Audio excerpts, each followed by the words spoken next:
On a parlé de blog, on a parlé de site, on a parlé de membership. Tout ça, évidemment, fait qu'il y a des contenus qui sont en ligne et ces contenus doivent vous ramener du trafic. Et le Content Hub a regroupé toutes les fonctionnalités qu'il y avait jusqu'à présent et puis il commence à les développer un petit peu plus pour aller optimiser en SEO vos différentes pages.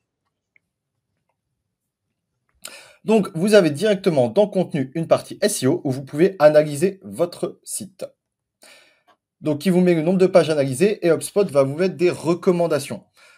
SEO on page, expérience mobile, exploration, etc. sur pas mal de catégories différentes. Il va vous mettre à chaque fois l'impact sur le référencement, la difficulté technique et le ROM. Donc, est-ce que c'est une ROM de l'équipe marketing, de l'équipe dev ou autre? Et donc, vous pouvez regarder un peu toutes ces recommandations une fois que vous avez créé votre site.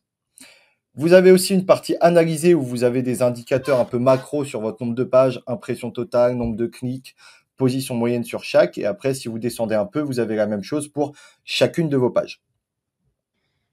Et vous pouvez aussi sauvegarder des mots-clés ou des thèmes, comme par exemple pour HubSpot, on a Social Media B2B, SEO, nouveauté HubSpot, Marketing Automation, etc. Et comme ça, vous pouvez voir le nombre de sessions, durée moyenne et taux de rebond à chaque fois par mot-clé. Vous avez aussi directement dans HubSpot un dashboard template sur les performances web que vous pouvez créer en une seule fois, en 2 clics, vous pouvez le créer. Et il vous mettra tous les indicateurs dont vous avez besoin pour analyser votre site web. Et évidemment, si vous avez besoin de plus d'indicateurs, vous pouvez aussi, dans HubSpot, créer vos propres rapports là-dessus.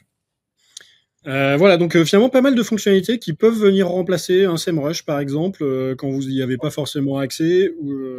Voilà, et puis surtout, si vous faites tourner votre blog ou votre site, c'est toujours intéressant d'aller voir ce que vous pouvez optimiser sur chacune de ces pages, notamment dans les statistiques qu'on voyait tout à l'heure, de voir les pages qui apparaissent dans les moteurs de recherche, mais qui sont très peu cliquées. Il y a peut-être des choses à aller optimiser sur les métas, par exemple. Et puis vous avez plein de recommandations qui se font directement dedans. Donc encore une fois, c'est quand même un gain d'avoir tout au même endroit grâce à Content Hub.